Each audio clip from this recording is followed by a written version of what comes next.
Merwan Dubash is the Canadian equivalent of a certified public accountant. He works for Price Waterhouse in Toronto, where he and his family have made their home for the past 15 years. Merwan's parents, Adi and Rhoda Dubash, now live at MeherBabaLibrary. They first met Baba in the 1940s, and Merwan himself first met Baba at the age of 1. This morning he's going to talk with us on a subject that he knows more about than anyone else in the world, his life with Meher As you can see, we're now into a new era of I guess, Baba's advent. I'm the first Baba preacher that you had. Hallelujah!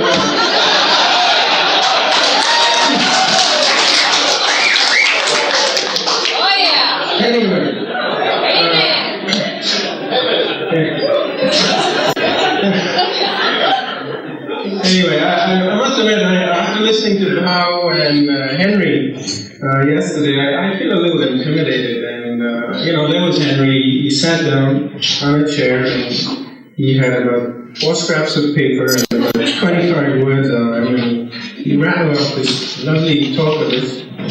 And then, of course, he was followed by Bao. And Bao had nothing. Bao just stayed there, sat in a chair, and to top it all, Bao didn't know about the topic of his speech about 10 minutes before. And here I am. I got all these papers in front of me, and I've been preparing for weeks. So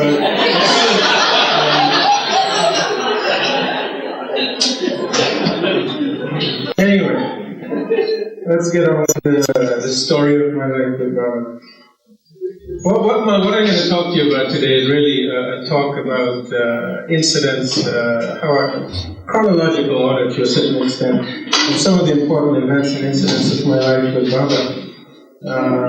It's really a story, and the intellectual content really is zero, if you want to say that. So I'm a great preacher, I tell you.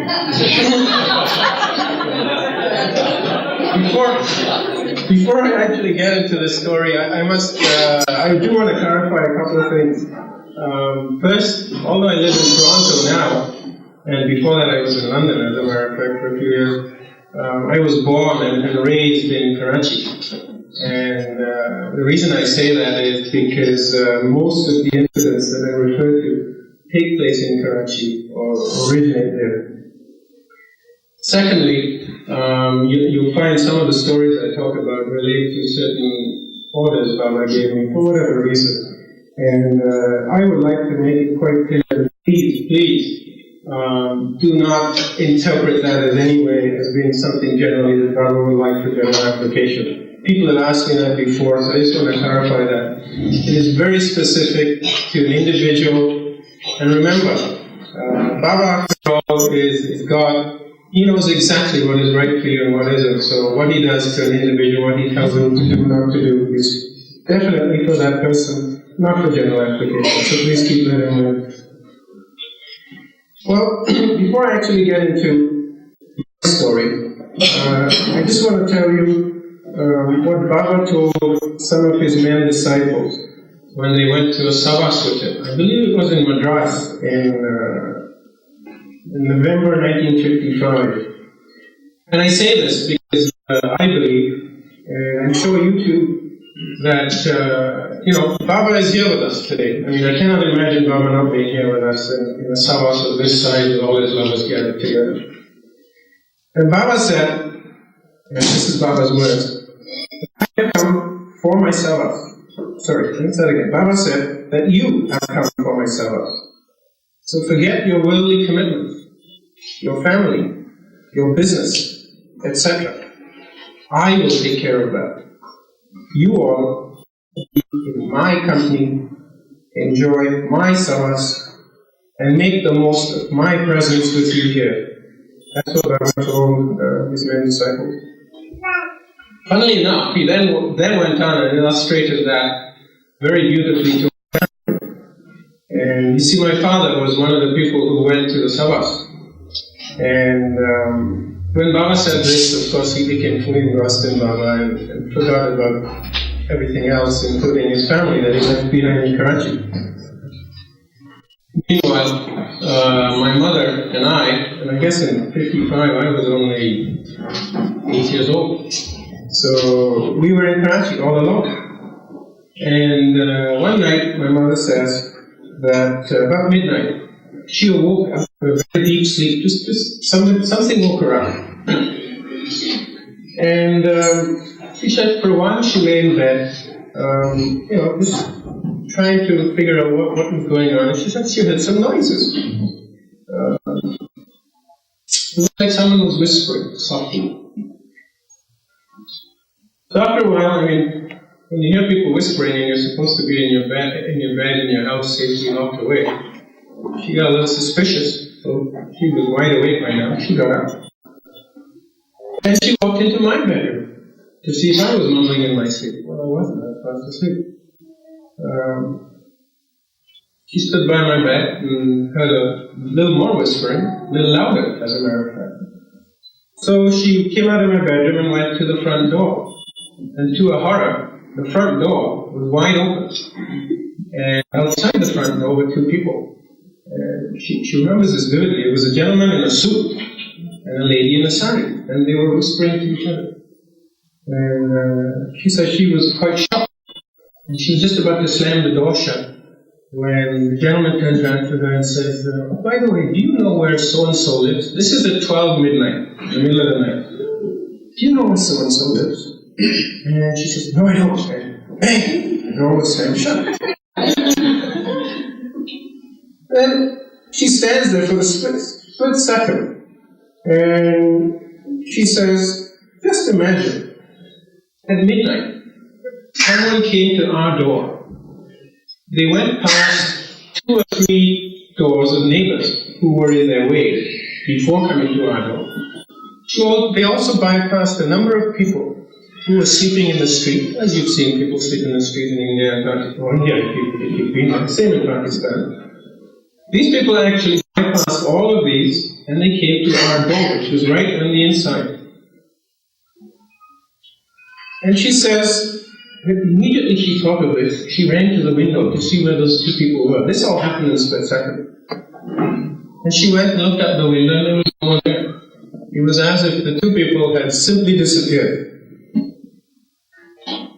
So then she then says it was obvious to her that they had come just to make her close the door. And why? Because in Karachi, leaving a door open at night is really asking for trouble, especially when you're in a city. You can be robbed, you can be killed. It was dangerous. Anyway, a few days back, my father comes back from the Sawas, and he was telling us a story about what happened and what Baba said. And he mentioned the words that Baba had told him earlier on. The words about forgetting your commitments, your family, and so on, and concentrating on me. And immediately he said that, my mother told him the story that happened. And he said, that's funny. He said, because that same day, Baba asked me, he said, have you written to your family? And he said, no, Baba, I haven't. He said, write today. I want you to write today to them. And my mother says that, comparing notes with my father, she was convinced that those 2 people who came to our door that night were Abduls. And Abdul are souls who are at the altars, beck and call to do their work, whatever he wishes. So that's a little story about Sawas and concentrating on Baba and him looking after you. Anyway, my mother was a great one for taking, extracting lessons from the stories, as you probably all heard a bit, so you know what I'm saying. And she kept telling me, the most important thing is that Baba's words are never in vain. They always happen. And if we don't understand them or we don't understand why it doesn't happen, it's because of our ignorance, not because of our lack of patience. And if your faith is 100%, she says, also remember your surrender. This was drummed into me at the time, of course. Anyway, now I proceed with my story, which starts in 1947. That was the year I was born. I've met such a lot of people here who say they've met my parents. So, my parents, one of their favorite stories was the story of my birth. So I'm not going to go into that in any detail. But briefly, what happened was, and this is very brief, when I was about to be born, the doctors had virtually given up hope that a normal baby would be born. Their prognosis was that it was going to be a stillborn delivery. And they prepared my mother for the worst, because that's what they said it was going to be. Well, as you can see, I'm here. So right from the start, Baba had a little hand in what I was doing. When Baba was informed of my birth, we always sent a cable to Baba when something important happened, whether it was good or bad. He sort of cabled back, and he also named me in the cable that we got back. So that's why the name Merwan. And I tell everyone, actually, jokingly, that I'm really only the second in command of the Merwan clan that Baba has, Our commander-in-chief, if you like, is Merwan Dubash, Eric's brother. I'm sure most of you have met him. Anyway, on December 31, 1948, when I was a year and a half, roughly, was the first time that I met Baba in Adi Senior's office that time. I believe it's now the room where you register for the trust, the Pilgrim Center, in that room. And Baba asked that I be brought in. I was 1.5, I guess I wasn't running around. I be brought in to him by Minu Karas, not by my parents, by Minu Karas. Minu was an old Baba lover from Karachi who was instrumental in bringing my parents to Baba, so I guess that was the connection. And Minu took me into Baba, and I told Baba, put me on his lap and played with me. This went on for a few minutes. And then by the time he got my parents into the room, of course, I was on the floor and, like most babies, probably not paying too much attention, but a little bit. This was my first physical contact with Baba anyway. I now move on to August of 1952. This was when Baba was on his way back to India from his trip in America.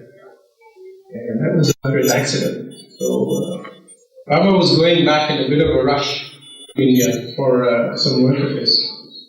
And because of an Air India strike, his plane was diverted to Karachi.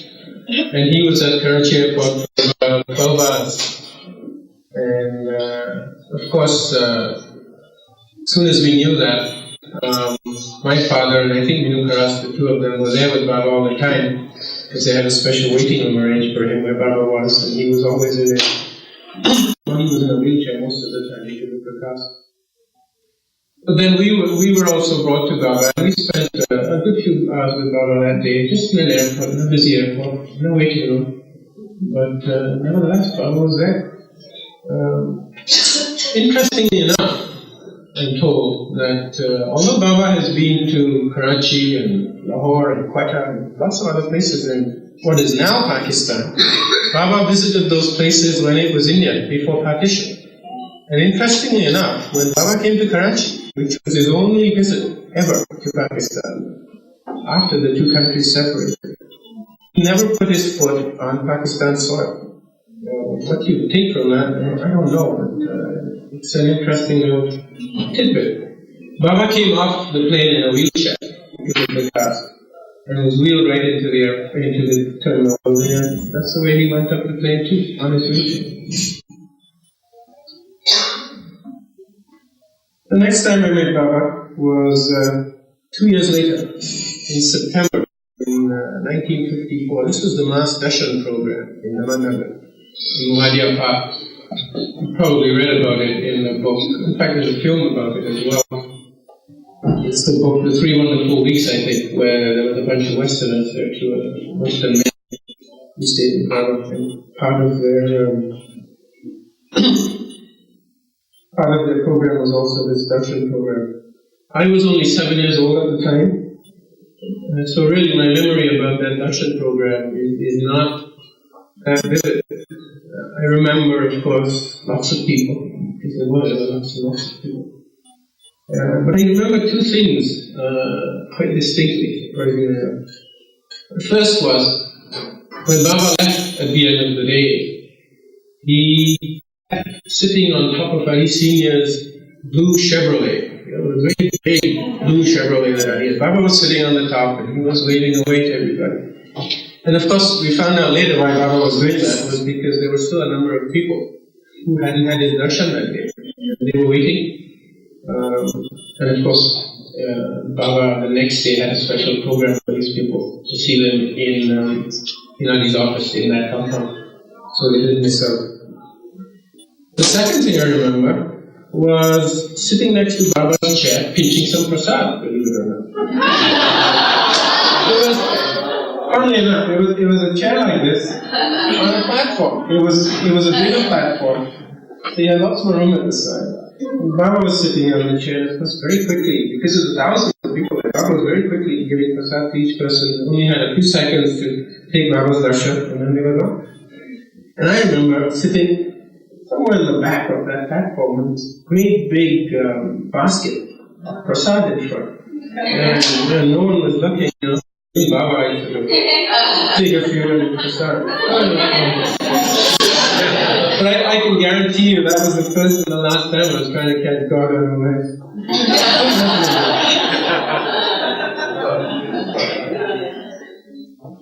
There was one other story about Wali Abba that was related to me, because I didn't remember it. During the darshan program in September, as you know, it was very hot in India. So during the darshan program, we got very thirsty. When I say we, my family. So we were walking around looking for some drinking water. And somebody showed us a bucket of, rather muddy-looking water on the side. We said, "That's drinking water. Why don't you drink that?" I said, "Really? It really looks muddy and dirty. Is that drinking water?" I said, "Oh yeah, no, this is Nagar water. Nagar water is like that." So we were so thirsty, we all drank it up. As soon as we drank it up, someone came looking for a bucket of water, with which Baba had washed the feet of some poor people.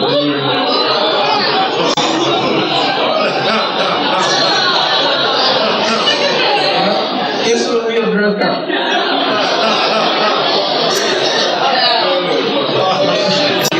But needless to say though, there were no after effects whatsoever. Nothing happened to anybody. That's not surprising.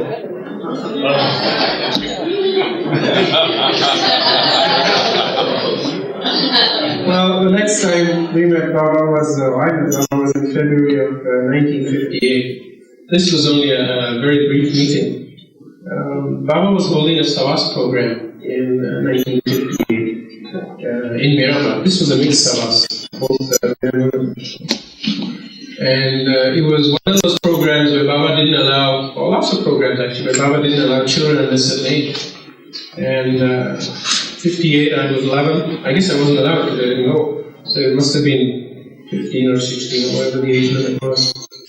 I had apparently written a letter to Baba asking for special permission to go to the Savas so that I could come. Because in those days, I guess you could write to Baba freely. And I still haven't replied. In my files of a letter from Iraj, which says, it's a very nice letter. It says, how happy Baba was to receive my letter and that he loves me, etc., etc. But it also says, and I quote, "You must not," and Iraj put "not" in capitals, "feel sad if you are not," again in capitals, "allowed to be with your mommy and daddy for the MeherBabaLibrary Savas." I didn't go to that Savas. But anyway, although I didn't go to the Savas, I did accompany my parents to India. And on the way to MeherBabaLibrary, they stopped over in Bombay for a few days. And all of a sudden, out of the blue, we get a call one morning and somebody says, "Baba wants to see Merwan, only Merwan, alone." And Baba was in Bombay at that time. He was staying with Arnavas and Dadachand in their house, which he did. So of course, we quickly, I guess my parents take me over to Arnavas' house, and at the bottom of the stairs there, who else but Baba was waiting. Baba took me up to Baba. I had my darshan with Baba. The memory of the talk I had with Baba, when Baba asked me, is just not there. All I remember was that Baba was without sadra, and he had his hair open. It was not that way in the knot at the back. It was open on his shoulders. That was the only memory I have of that meeting. So far, as you can see, my contact with Baba was a little bit sporadic, day here, day there, a few hours here, a few hours there. The first real contact, yeah, I know.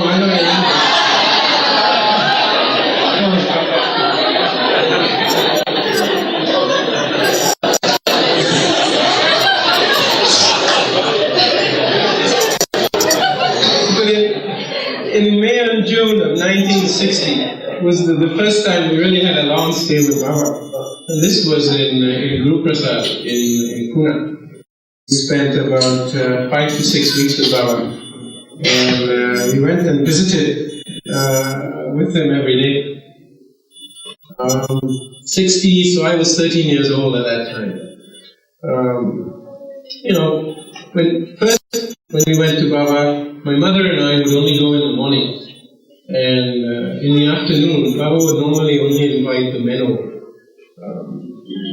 So we went to Baba in the morning. After lunch, we'd go home, and it was Pune. I didn't have any friends.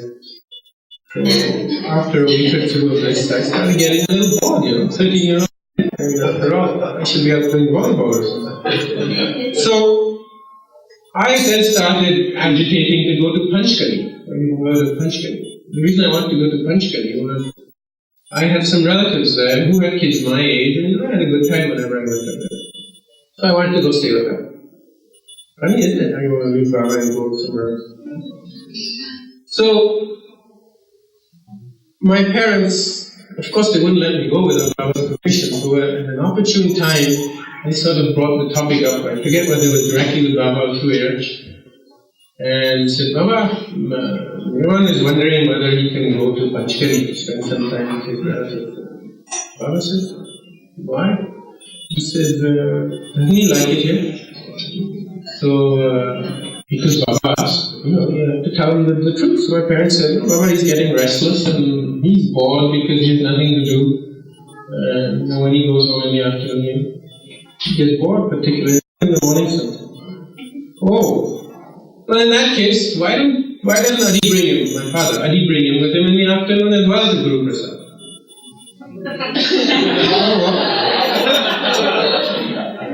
You notice he didn't say no to my going to Panchkali. He never said no. So why doesn't Adi bring him to Guru Prasad as well? So I started going to Guru Prasad in the afternoon with my father, thinking that now I'm going to be doubly bored. Because all we do is sit there and, and some people come and sing, this talk, and you get a little bored.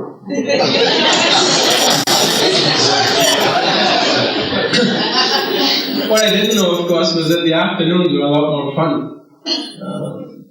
This was also the first time that I met the twins, Mr. and Merwan Mistry. So the four of us were there in the afternoons, and we would amuse ourselves. And 4 people is enough to amuse us. We're all about the same age. Until Baba would go away in the morning about 12, go to the women monthly, have his lunch and everything, and then come back around 2:30 in the afternoon.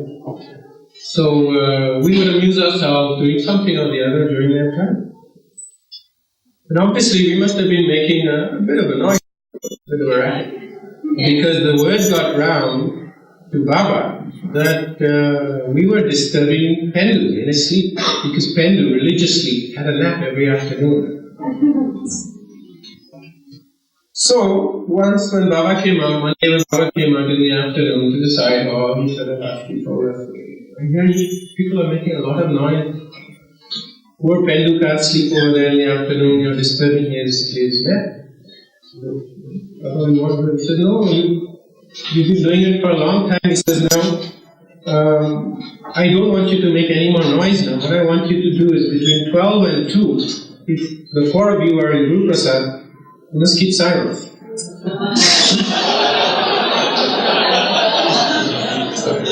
So for the rest of the day, I was between 12 and 2 in the afternoon if we were in Guru Prasad, and we were for about at least an hour there. We just keep silent and amuse ourselves so much. Of course, in the afternoons, Baba also played his famous card game of Laris. I've heard of it. Because I was a new boy on the scene, I didn't know the rules of the game or how Baba played it in his own particular rules. Initially, Baba didn't allow me to join. He said, well, you see what we're doing. And I had the privilege of when we finished up with the game and everybody threw their cards on the floor, I would pick it up and then I had the privilege of dealing every time. So at least I participated in it. But after a little while of doing that, Baba figured that I knew enough, so I could play, so I graduated to the player level. Well, in the afternoons, we also had Allahabad's famous tea. And I tell you, in those days, it was much better because it was real Indian chai, with milk and everything in it. So I still joke with Allahabad about that whenever I see it. Also, in those days, Baba would regularly receive gifts from his lovers. And the gifts would mainly be food gifts. And that time of year, May, June, being the mango season in India, Baba would get baskets and baskets of mangoes, big baskets about that size, just full of them. And he'd put them in the storeroom in Guru Prasad, and you can only eat so many mangoes. So Baba had all these mangoes, and of course we get mango treats because Baba had to use them up. So Baba would give them to us to eat. And when I say give them to us, Baba wouldn't just say, well, there are mangoes over there, go and eat them. Actually, get someone to get a big basket of mango into the side pantry in Guru Prasad. Baba would go out, sit on a stool, and then individually, at times, he would give the mangoes to people to eat. So we enjoyed that. In the afternoons, there were also the famous house visits that Baba would go on in those. For those of you who don't know what a house visit is, it was a time when Baba would visit a lover's house in Pune at their invitation. And what happened basically was Baba would go and they would set up a great big feast for Baba. Obviously, because Baba comes to your house, you're not going to give him a cup of tea and that's it. There'd be lots of drinks. And there'd be lots of people too, whether it be their own family or friends or whatever. And Baba would sit there and spend an hour or two, sometimes less, depending on his whim, of course, and visit that person's house. Of course, Baba wouldn't only take the money with him. Baba took an entourage of about 2 or 3 cars with him. And in typical fashion, Baba made sure that everybody who was there in the afternoon, all the men, remember I said only men came in the afternoon, had a chance to go with him on a few visits. So Baba would make detailed instructions about who would go on what visit, on what car. Even the car specifically. You knew you were going in so-and-so's car. And as I said, house visits are great fun because they put on this great spread. And, 13-year-old, you're tucked into all the goodies that were there. Baba himself, of course, would only have a cup of tea, maybe something to eat just to please the host, so that the host didn't feel that Baba didn't partake of anything. But I tell you, the entourage really did justice to the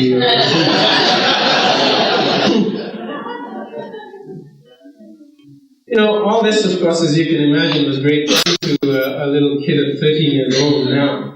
And the desire to go to Panchgani had disappeared, no longer an issue. But with all these fun times, there were still, let's say, a few moments that were like, at least, for me at my age. For example, every Sunday in those days, Baba used to have a big darshan program. All his lovers from Pune and Bombay and people like that would be allowed to come and have his darshan. And this would be in the main big hall in Guru Prasad. Prasad.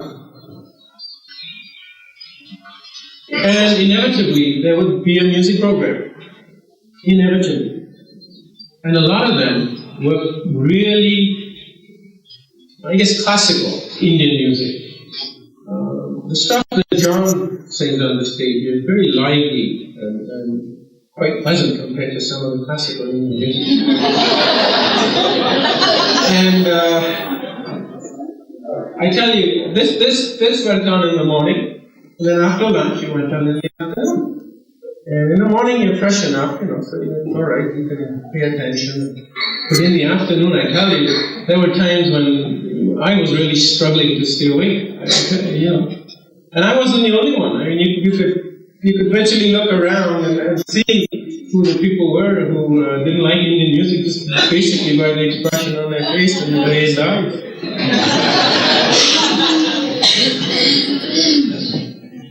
But with hindsight, it was fascinating to know how Baba kept me there.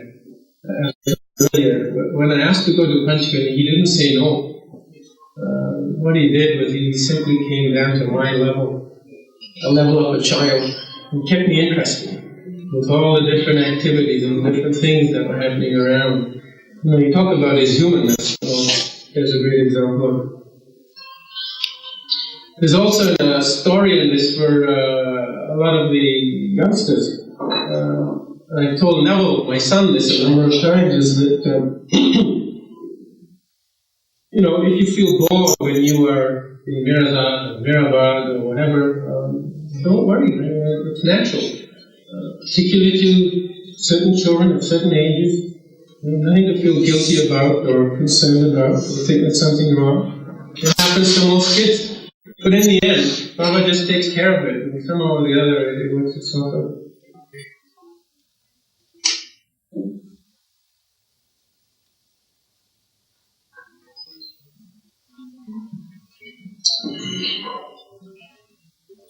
In 1960, during the stay in Guru Prasad, I experienced one of what I would call, I suppose, my major incidents with Baba. What happened was that we had got into the habit, when I say we, my whole family got into the habit of renting bicycles to go from Guru Prasad, or to our house to Guru Prasad, back for lunch to where we lived, and then back again to Guru Prasad and back in the evenings. And each day we would cycle to do that trip. One morning, when I got to Guru Prasad, I got a message from someone. I can't remember who the someone is, unfortunately. But the message was that the Mandi ladies had noticed when I came into Guru Prasad on my cycle, I would be cycling pretty fast. Kids like to cycle and press their brakes, and come to the hall. Showbiz there and everything. I guess I was like that. So the warning was, and the message was that I should slow down because Baba wouldn't like it if he turned up. I got the warning. But I forgot about it. I didn't pay any notice to it. Forgot is not the right word. I didn't pay any notice to it. So one day in the afternoon, we had lunch where we were staying, and we were going, my father and I, just the two of us, were now going back to Guru Prasad for the afternoon session. We were bicycling through one of the small side streets in Pune, very crowded, as you know, with people and bulk carts and everything else. And all of a sudden, a car appears from nowhere at reasonably high speed for that type of road and that type of environment, with horn blaring. And in the hurry to move over to the side of the road, I lost my presence of mind. And instead of moving on to the left side of the road, which is where you drive in India, I moved across the road onto the right. And the car must have missed me by inches. So anyway, no damage at this point, but it was a close call. The usual crowd gathers, and people say this and say that. And my father was most annoyed. He was relieved that I had been hit. He was very angry that I should tunnel on the right. So anyway, we eventually cycled back to Guru Prasad. We park our bicycles where we normally did, go up the side stairs, and unusually, Baba was inside Mandi Hall. Normally, he wouldn't get there till we arrived, till after we arrived. This time, he was a little early. As soon as we put our foot over the threshold of Mandi Hall into the room, Baba was doing something and he drops it. He looks over to my father, not me, my father, and said, "How does Merwan ride his bicycle?"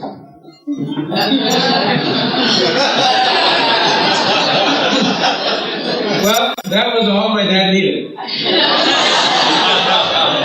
So the whole story about the afternoon near miss, and oh Baba, he almost got killed, and his car almost hit him, and he told the whole story to Baba. And Baba listened. And Baba then, look on his face, not angry, serious. Then he turns to me and says, "Don't I have anything better to do than to keep my nazar on you all the time?"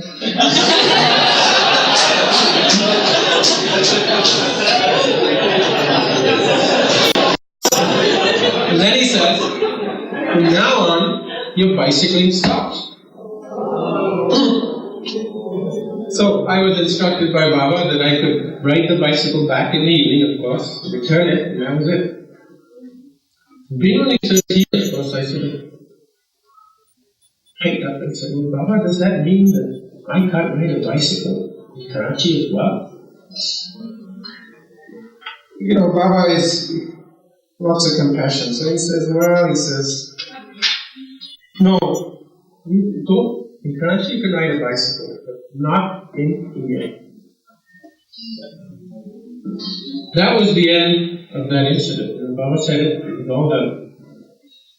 Baba leaves at the end of the afternoon and goes back to the marine side. We then find out that in the last few days, Baba has been asking, particularly Alaba. And why Alaba? Because Alaba was the person in group on guard duty. Alaba would stand at the gate sometimes outside, or he would stand in group or something, but he would watch everybody who came in. So if I came in fast, or I came in slow, or I came in rashly, Alaba would see. So Baba would been asking Alaba for the last few days, "How does Merwan ride his bicycle?" And Alaba would say, "Oh Baba, this was going on for a few days of that. Swallow our food.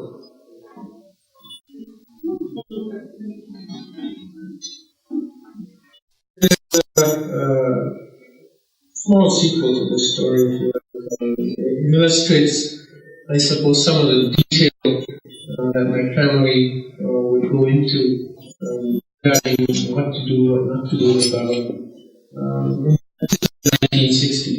In 1962, when I finished school and I went to university,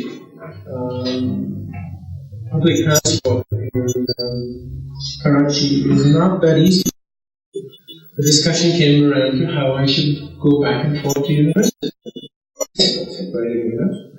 Was the easiest and the most convenient way of transport. So I said, "Well, I'm just riding a bicycle." And of course, because Baba had said that Baba had said I could cycle in Karachi, but because Baba had taught me cycling in India, my parents were reluctant to actually buy me a bicycle of my own. They didn't mind me borrowing somebody's, but before they bought one, they wanted to check with Baba. So we had to wait till, I think it was 1983 when we next visited Baba, and brought up the matter, and Baba said, "Yes. Okay, if you think bicycle is the best way," it says, "I hope he's improved his bicycle." Baba says, "Okay, you can use a bicycle as you like in Karachi, but still not in India." So today, I can ride a bicycle here or anywhere. I have one in Toronto, as a matter of fact. Every time I go to India, I have to remember not to get on a bicycle.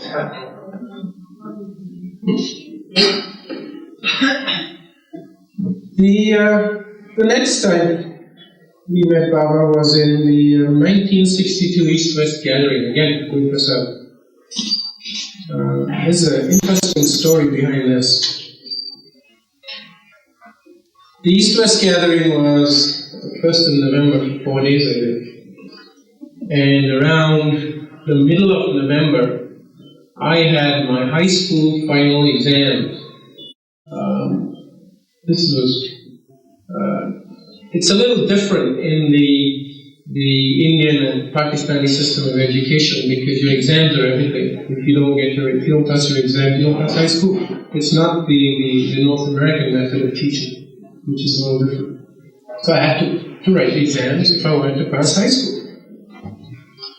Because of the proximity of the exams to the East-West Gathering, my parents were in some doubt as to whether I should go to the East-West Gathering, because the exams were roughly about a week to 10 days afterwards.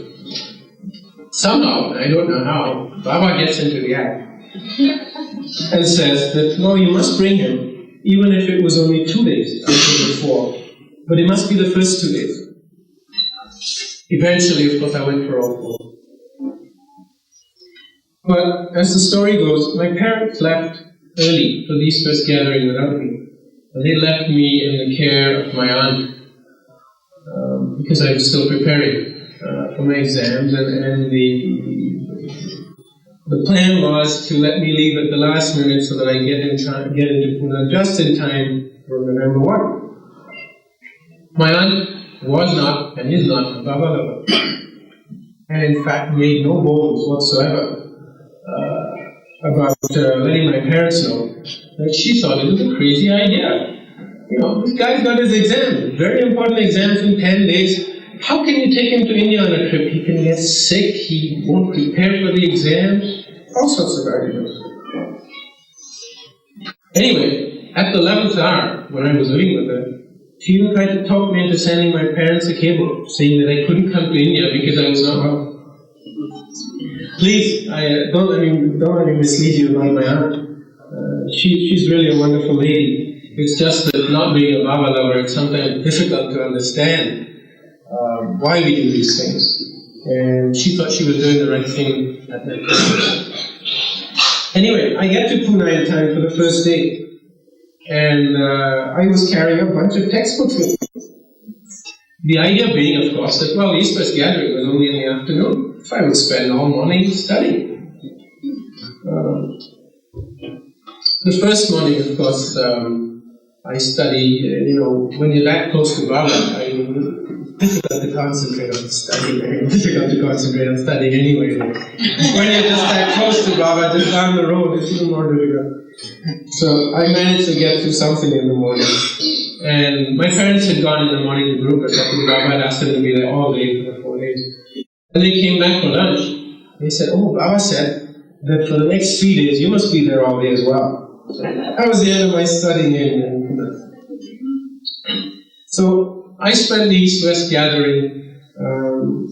Again, remember, I was 15 years old at that time. I spent the East-West Gathering basically helping as a volunteer. I had a few fixed duties like controlling the lineups of people. Some of you who were at the gathering probably remember the first day when there was just an awful crush of people from the men's side at least. And it was difficult to get some orderly control, even in front of Baba. I was running errands, I was doing all sorts of things. But to me, that was a lot more enjoyable way of being with Baba than actually just sitting in a crowd all day, listening to music programs, listening to people translate a message in 8 different languages. This was more fun. I was always doing something and Baba was there on the stage. One of the things I remember was that Baba had told the whole crowd, and there was a huge crowd, I think it was about 5,000 people under the tent only, that at the end of the program, he would not leave. He would be sitting in his chair, and he would not leave till everybody had left the compound. So, of course, the volunteers, if you were in charge of people and controlling them, one of the key duties you had was to try and get them out as quickly as you can. And believe me, with an Indian crowd, that is very, very difficult, because with Baba sitting on the stage, the normal tendency of the crowd is to come right up to the stage as close as you can get, and then take all the time in the world before they left. So there was a human chain of volunteers, all with hands laid, trying to hustle these people out as quickly as possible. In all this mealing, Baba Sama must have spotted me. Went back to it. And he sends a message to Erev that he wanted to see me. So of course, when Baba says he wants to see you, you just drop your hands, you can disengage and go right up to Baba. Baba, just the usual, how are you? Did you have a nice trip? Just a very brief greeting, bowed down to him, and then I went back to resume that. But the interesting thing was that in the East-West gathering, one of the rules Baba had said, because there were so many people, that everybody was only allowed his darshan once. So after that meeting with Baba, when my parents kept telling me, why don't you go and line up? I said, well, I've already had Baba's darshan. We're not supposed to do it again. I said, but that's not what Baba meant. I said, well, I don't know what Baba meant. But we couldn't figure it out, so we finally asked Erev.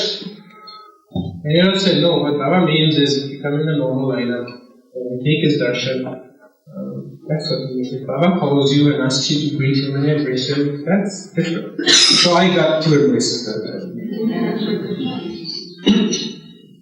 I also remember the first 2 days of the Savas, and I don't know whether this was the reason Baba said I should be there on the first 2 days or not. The tremendous rain. And I must admit, I wasn't one of the lucky ones, like some of the Westerners, where we get a change of clothes from the Mandi. I was there in my silken clothes. Needless to say, I had a lovely 4 days of the East-West gathering. And immediately after the 4th day, I had to go back to Karachi and resume my studies. Baba always liked you to complete what you were doing, whether it was studies or anything. He would not say that, fine, because you're coming to see me, you can ignore your studies or don't appear for your exam. He always wanted you to do it. And then he'd make some excuse to get you there anyway. But at least in my case, that's the way it went. Within a few days of going back to Karachi, I get very sick, running a high temperature, 103, 104. Eventually, it was diagnosed as measles. By this time, my mother is back, but my father's still in India. And she's with me, and because of the proximity of my exam, she actually informs my father in Bombay, who's in Bombay now, of what's happened to me. And of course, he in turn informs Baba. So we get a cable from Baba, which says, whatever happens, don't worry, be resigned to my will. Tell Merwan not to worry if he cannot appear for examination. Well, on receiving this, we thought, well, that's it. I'm not going to appear for the exams. Better luck next year. Anyway, by this time, the news of my illness and the possibility of my missing the exams had also spread in the Parsi community, which is the Zoroastrian community, which is a very close-knit community in Karachi, and it was difficult to keep things prominent. And of course, they were very critical of my parents. They said, hey, look at those foolish parents. They had to take him to Meher. And with the exam staring him in the face, that was such a high risk. And now look what happened. By now, of course, my exams have started. But it was a slightly unusual type of exam, and it went on for 3 weeks because there were a whole lot of optional papers that you could take. So there were lots of subjects. So it went on for a long time. One fine day, my mother phones the doctor for a very routine report. And she simply inquired very timidly of the doctor. She said, Doctor, do you think that if we made special arrangements to isolate him in a room or something, could appear for his exams? And the doctor, just out of the blue, he hadn't told us anything, or hadn't warned us, said, oh, but Mrs. Dubash, the quarantine period is over. He can appear with everybody now in his exam if he wants to. So my parents were a little taken aback by that. But they came and told me. And of course, I was really keen. I jumped at the opportunity. They tried to hold me back, but get me to consider it, because I hadn't been well for a while, I hadn't prepared for it now for a while. And these weren't local exams either. These were exams administered out of Cambridge in the UK, so they were fairly good standard exams. Anyway, I jumped at the opportunity. And after a bit of running around, my parents were able to get permission for me to appear. I sit the exam, and I'm able to appear for a minimum of 6 subjects, which is what I needed to pass. And I take it. While all this is going on, all this running around and me getting into the exams, we get a cable from Baba, very innocently, asking after my health and then inquiring whether I had appeared for my examination. For my examination, and we're waiting for the results, because obviously there's a great deal of doubt in everybody's mind, including my own. That's not what I've done. I missed one of my strongest subjects. So there was another, we came back saying, very please write details. So on top of all this, we got to write a nice, long, juicy letter to Baba.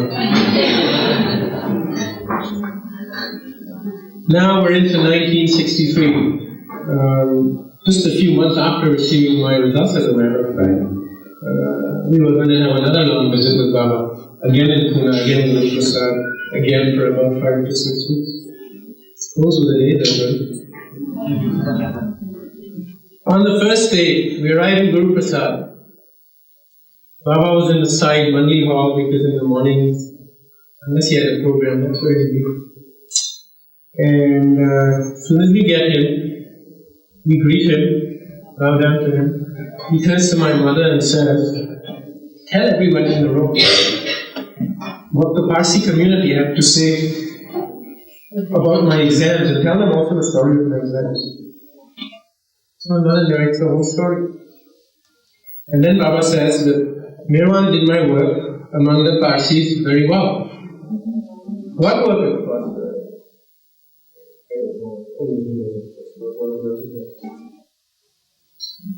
In 1963, now I was an old hand, of course, with Baba in Guru Prasad, so I was asked to come morning, afternoon, and the question of being bored was now history, it didn't arise.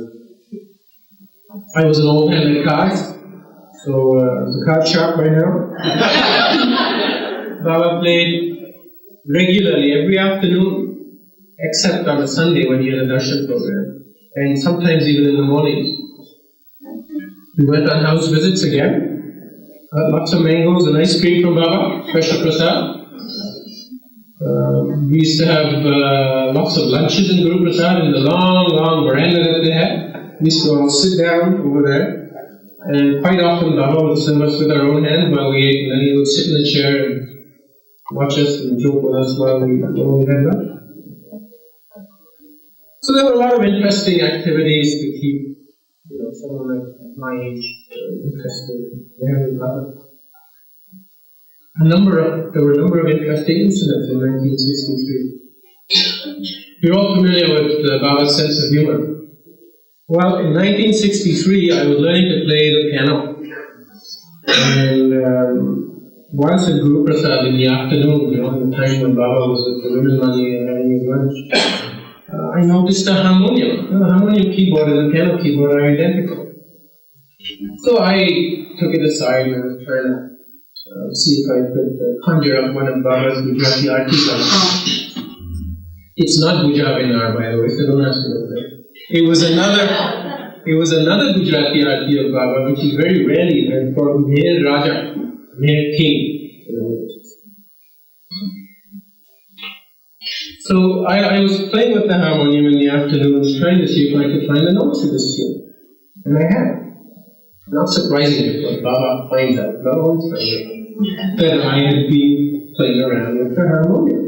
So one afternoon when he comes out to Mani Hall, he says, "I see you're playing with the harmonium. Do you know how to play?" I said, "Yes, Baba, I only know this one tune that I've been playing with. I know the piano and this and that." So Baba said, "Okay, well, why don't you play it and let's see if you can." So I pull out the harmonium and play this tune of Meher Raja. So Baba said, "Is that all you can play?" "Did you play anything else?" "Oh no, Baba, not at all. That's it." So then Baba decides that, this sounds like a good chance to play a joke on the women money. So Baba tells them he sends a message into them. I can't remember now exactly how it is, but he tells them that 3 famous kawals, kawals, people who sing kawalis, which Baba loved, will be coming to sing in front of Baba in a few days' time. And they were world famous. And he said he wanted the women Manli to be specially there to hear them. So, and he made a point that he said he wanted Mehra to be there as well to hear them. So over the days leading up to this big event, Baba kept building up the women's expectations. Then on the appointed day and time, this was in the afternoon, Baba made sure that the women Manli were ready for the famous kawal. Now, I'll just set the stage a little. The performance was in the small side Manli hall. Baba would be in his chair, of course, and over to the left of him, there was a door leading into the main hall, and the door had shutters. And the women Manli would sit behind the door, and then open the shutters so that Mehra could see out, could see Baba. But nobody could see Mehra, because at that time Mehra still had instructions not to be seen by men. So the women Manli were behind the door. And of course there were other people in the hall with Baba. So Baba makes sure that everybody's waiting. And then Alaba comes. You know how Alaba can put on an act? Well, Alaba comes, Baba, the kawals have come, Baba. So a few seconds later, the 3 world-famous kawals come into the room. Who are the world-famous kawals? There's Rustam and Surah and myself. And we tied some fake turbans and stuff on my head. I played the harmonium, of course. And I was the singer as well, and the twins were the accompaniment. It's probably the other way around now, if you notice. And the women Manli told us that as soon as we started playing the harmonium, as soon as we started that racket, they knew right off.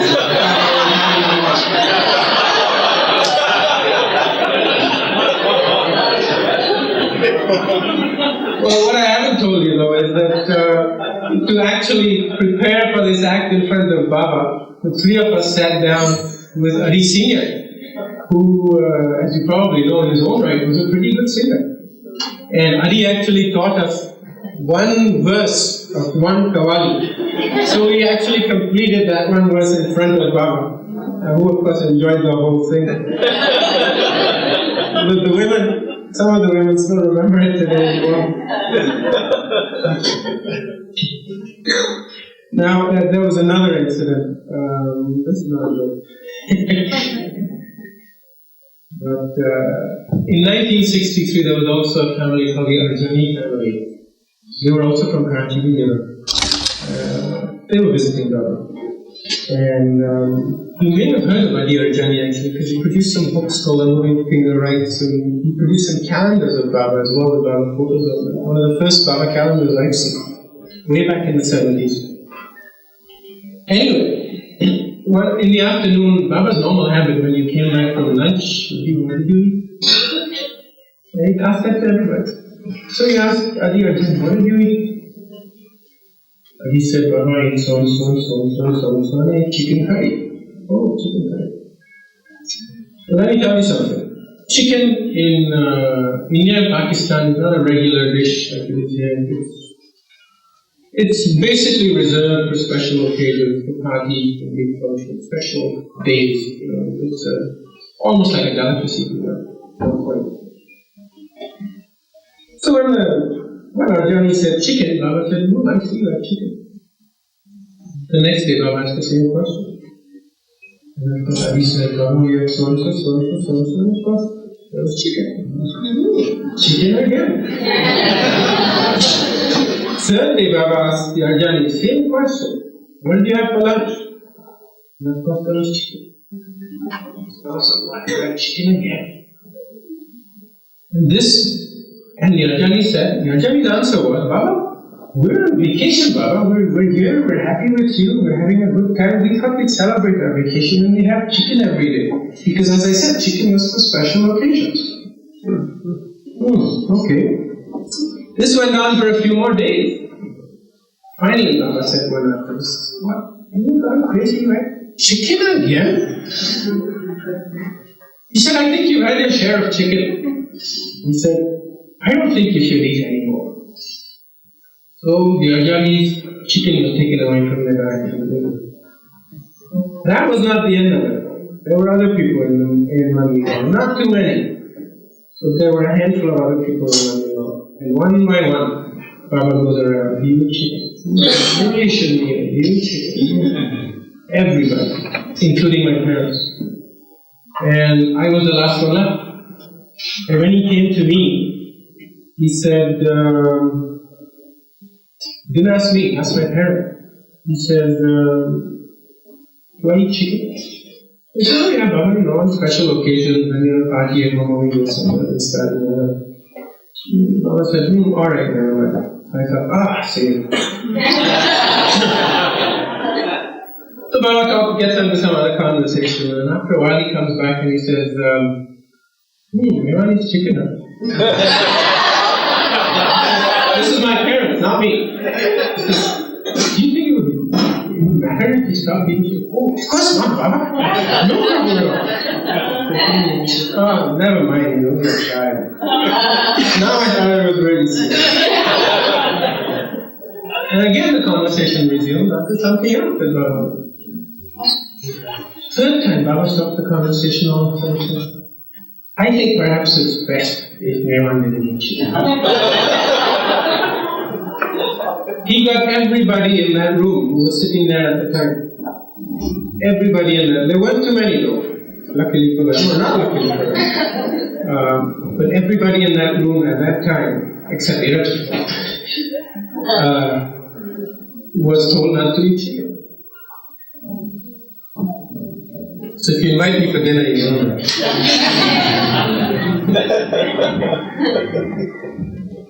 There was also another interesting incident.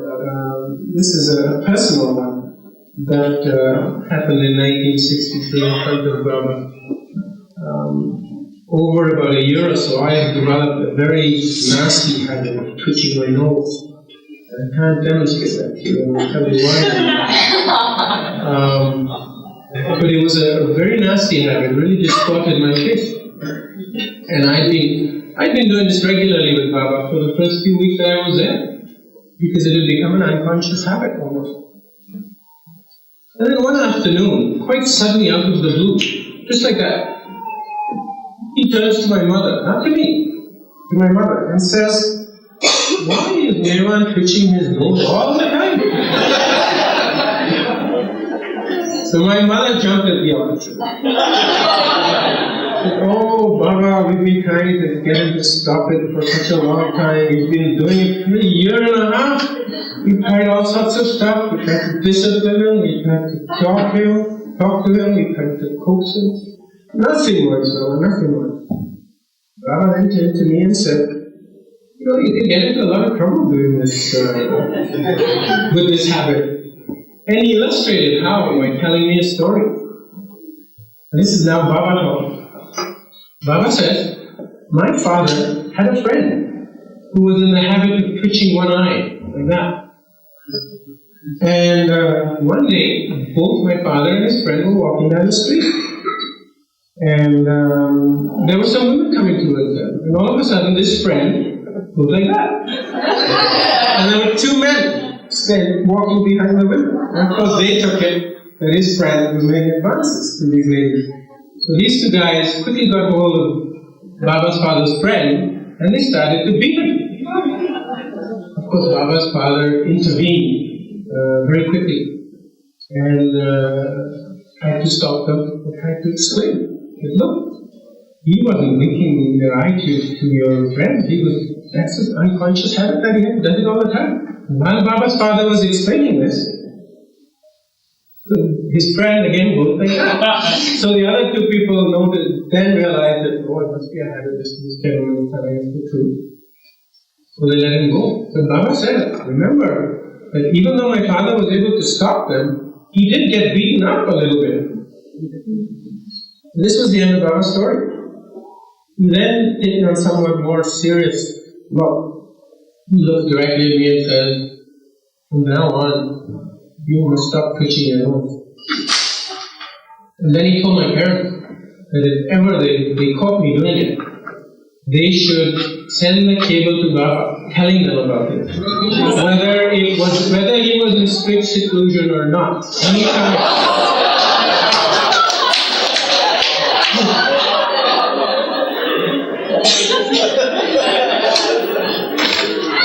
Then, as with Baba, once he tells you something, the matters go.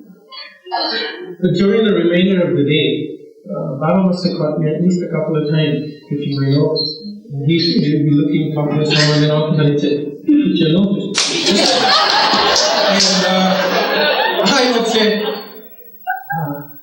Baba, I didn't really know I did it because it had become an unconscious habit. I did it now without realizing it. I wasn't lying. Anyway, this went on a couple of times. However, after that day, I stopped twitching my nose. And nobody yet has been able to catch it. Mind you, it is absolutely no doubt in my mind that it was because of Baba's grace. Because to get rid of an unconscious habit like that, just instantly, it's almost impossible. My parents tell me a story that in later years when Baba was in very strict seclusion, they would sit there watching me like a hawk and people would twitch, because that would be their opportunity to send me a cable.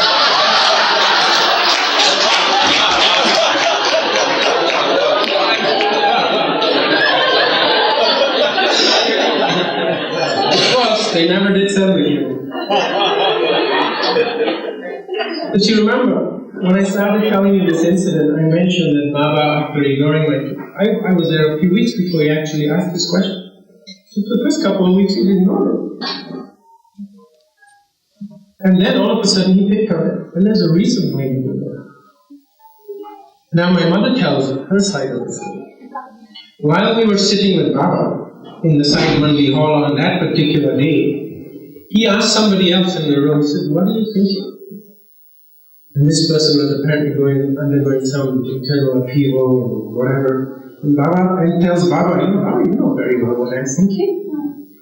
And this person was thinking about getting married. And Baba was exhorting him to leave everything up to Baba. He said, "Leave it on my shoulders. Why are you worried? I'll take care of it." Baba said, "The trouble with you is you don't leave everything entirely up to me.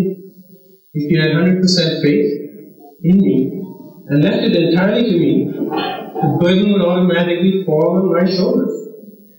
And this would make me remember, in spite of my universal work, in which I am engrossed." My mother sitting in the room as well, and hearing this, she said to herself, "Baba, if that is so, I leave the matter of Merwan twitching his nose to you." And she said that hardly had she finished thinking this, when Baba turns to her and says, "Why is Merwan twitching his nose like that?"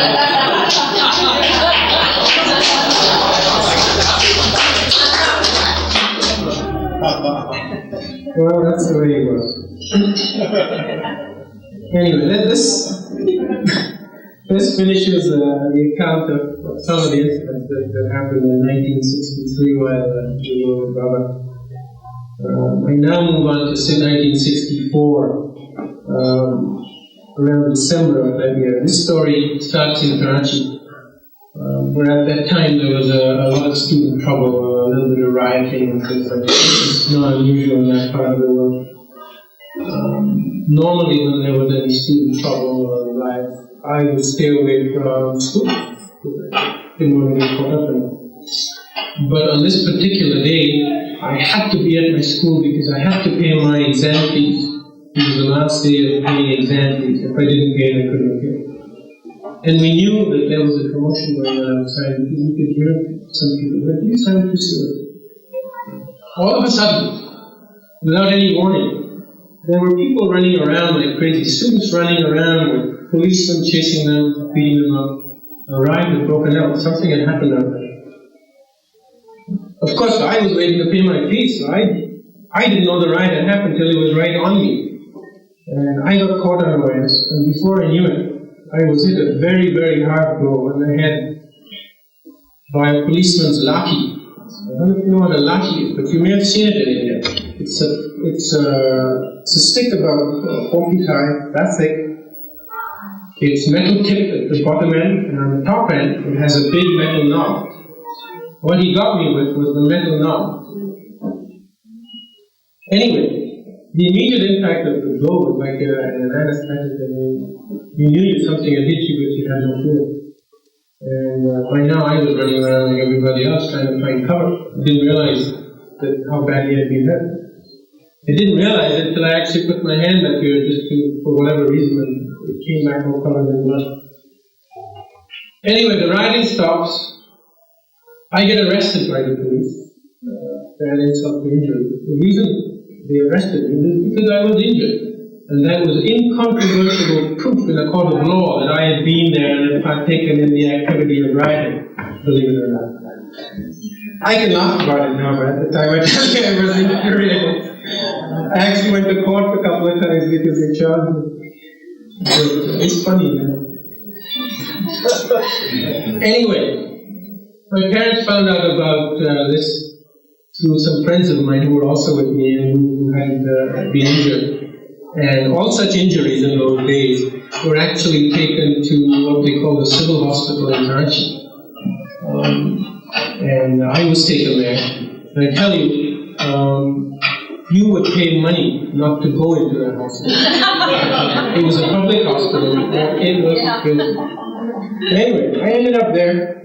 And by the time my parents got to me, they'd x-rayed me and sewn my wound shut and everything, so I was in reasonable shape. Of course, I was under police arrest at that time.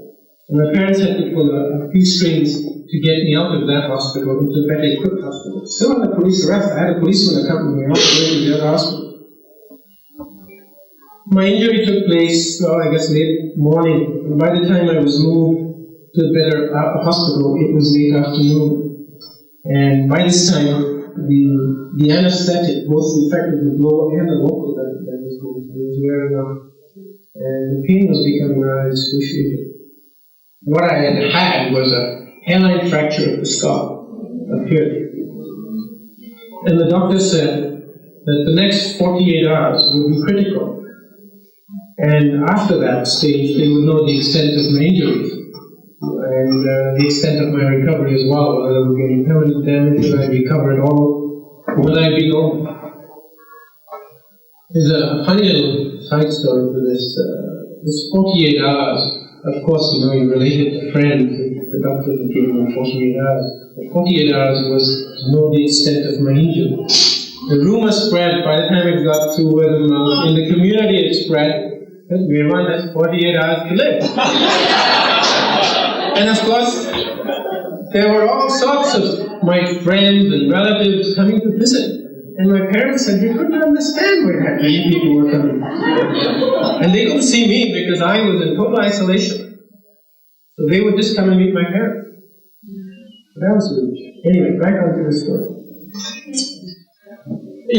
Anytime there was a serious illness or injury or anything like that, we had instructions to cable Baba, doesn't matter whether he was in security or not. So we cable Baba.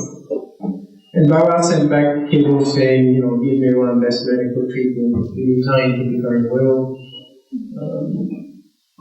And of course, I'm here. Those 48 hours were gone through when I recovered fully. Once again, when I recovered, after the 48-hour period, Baba was informed by cable. Sent back a reply saying, happy Merwan improving, don't worry, my nazar is on you all. Recovery, although I was out of danger, was a very long process. I was 3 weeks or so in hospital. I had double vision for a couple of months, and it took me about 4 or 5 months to get back to normal. And mind you, I was 1964, so I was 17 years old, at an age when your recovery is fairly quick. By now, of course, over this time period, we were into 1965, and it was getting close to the month of May. Again, off on one of our visits with Baba and Guru Prasad to find 6 weeks. Now, I've recovered by now, and we're now in early May, just before we go to Guru Prasad. And out of the blue, I get a cable from Baba. This is the first time ever Baba addressed the cable to me. Normally it came addressed to my parents.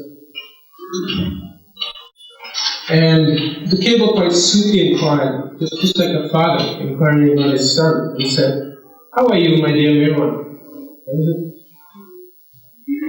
An even bigger surprise was that 3 days later, on the 7th of May, which is my birthday, this is another cable from Baba, saying, "Love blessings to you on your birthday." That was it.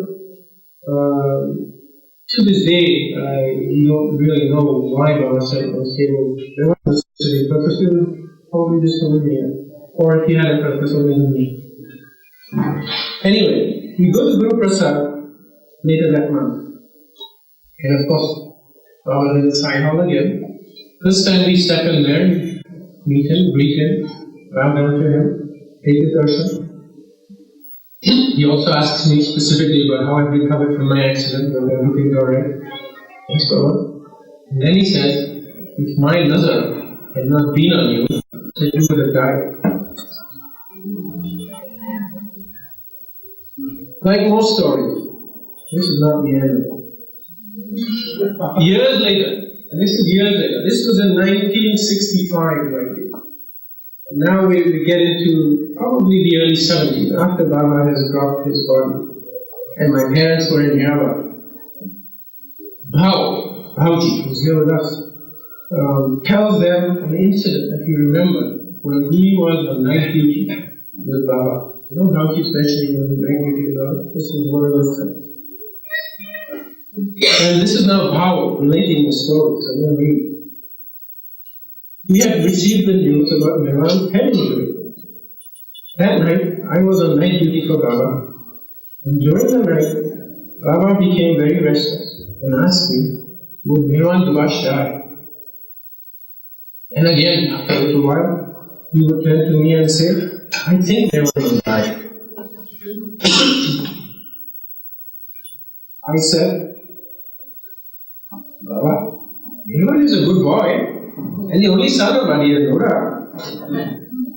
So you should save him. I also reminded Baba.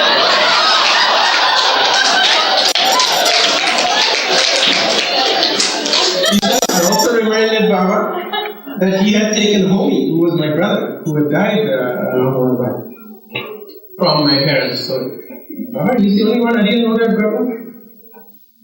However, Baba kept repeating, I think Merwan will die. And he was restless all night. I knew from this is how talking was, I knew from this that Merwan must have been in a very bad condition. Then, the next day or so, when we got the news that Merwan was out of danger, Baba was very happy. Now, this is the end of Bhau's narration. When Bhau related this story, my parents remembered that the doctors had said 48 hours were critical. And it was on one of those nights that Baba spent this restless night.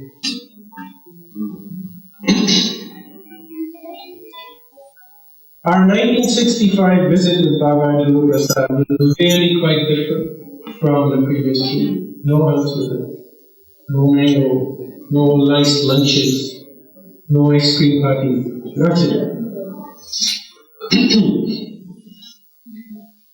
Before I got to Pune in 1965, Baba had a special darshan program for Eastern lovers.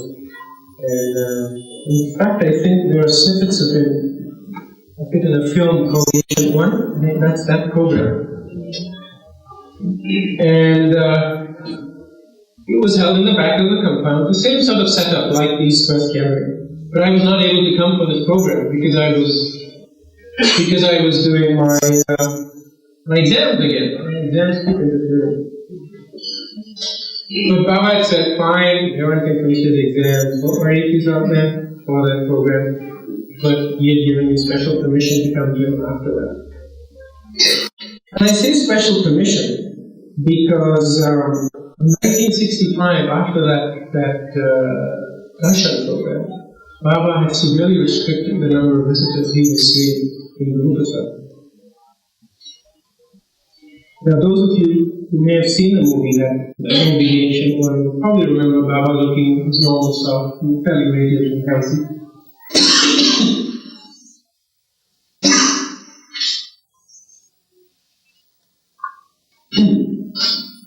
However, when I got there, only days or perhaps a week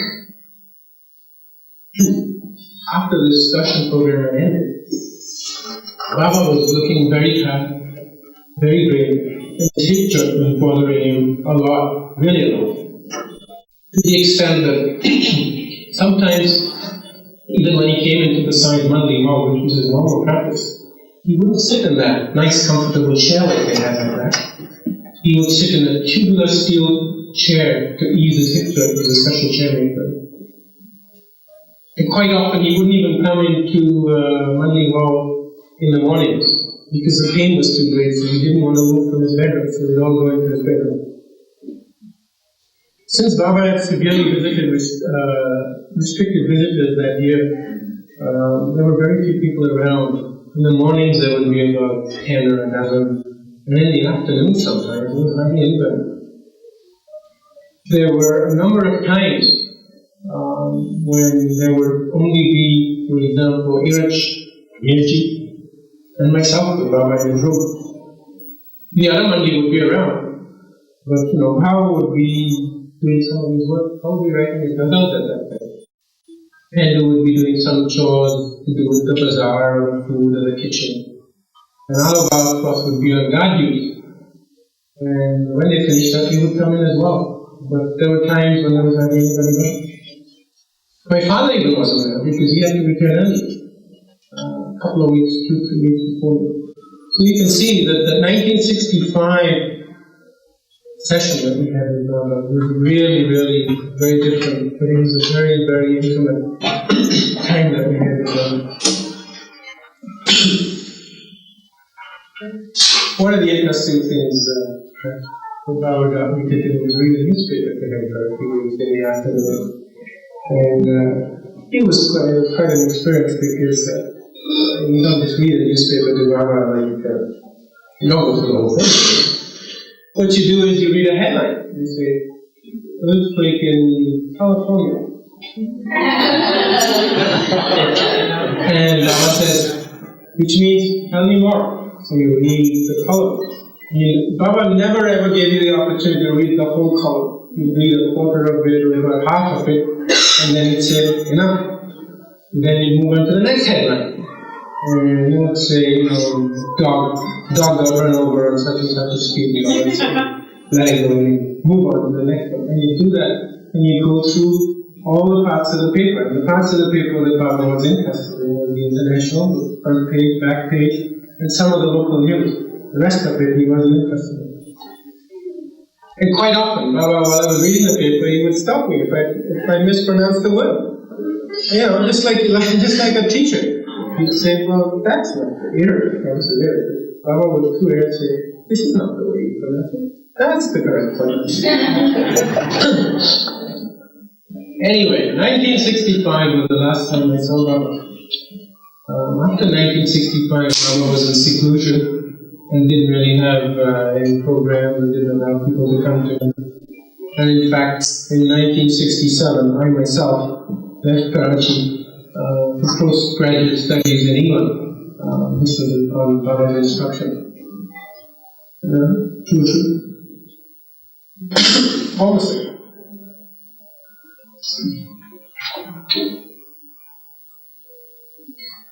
In London, of course, I did get a lot of Baba news because money was in constant correspondence with people there. Baba's brother was a Hadi Junior. So it wasn't that I was isolated from the Baba family. In fact, once when Adi Jr. visited Baba, Baba told him, sent a message to him saying, tell Merwan to keep in regular touch with you. Of course, I have to keep in regular touch with Adi. Baba wrote him. But you couldn't write to Baba in those days, no direct correspondence or anything. But what I didn't know was that on the odd occasion, I would write a letter to Bindra House. Bindra House is Erch's family in Pune. They're very close friends of us. I would write to Bindra House, to Gaiman, to Merwan, to Mani. telling them that's what I was doing in London and how things were and how I have to cook my own stuff and how I don't know. What I didn't know was that after reading that letter, they would send it to Irish, America. And of course Irish would read it, and at the right opportunity he would tell Baba, Baba, I have a letter from Merwan, it was sent to House and they sent it to me. And Baba would say, okay, either read it or tell me what the news is. So through that channel, Baba was kept informed about what I was doing and things like that. And as a matter of fact, while I was in England, within about the first 3 months, I got a letter from Irish. The purpose of the letter was Baba sending me another order. But that was the only correspondence I had ever since I went to England, and the time Baba dropped his body in 1969. Well, some of you are probably wondering by now, what stage did I accept Baba as Avatar, as God? And how did this realization come about? Well, to tell you the truth, there was no magic moment, no special time that I got this conviction. You must remember that I was always brought up as a Baba child. From as far back as I can remember, the only picture of God that we ever had in our house was Baba. We didn't have a picture of Zaresta, not even a picture of Zaresta in the house. Although as a small child, I did go to our Zaresta and fire temples. I did get through my Navjot ceremony, which is like the communion or the mitzvah ceremony that the little child goes through. In fact, Baba set the date for my Navjot ceremony. That's how much detail he got involved in something. But also this, the focus was always Baba. And as I got older, the visits to the fire temple, the visits to all saying our own Zoroastrian prayers, whatever they were, they just got less and less and less till they finally stopped. In this atmosphere, acceptance of Baba was something that just came naturally. You know, I have been given quite a few orders by Baba, some of which I refer to, some of which are as a result of specific incidents, like the cycling incident. But some which Baba just gave at his whim. He just would turn around to you and say, I don't want you to do this, or I want you to do this. And in all cases, the answer was always, yes, Baba. You never really said, oh, but Baba, why is that? Or Baba, what's the reason? The answer was always, yes, Baba. The reasoning and everything else was yes.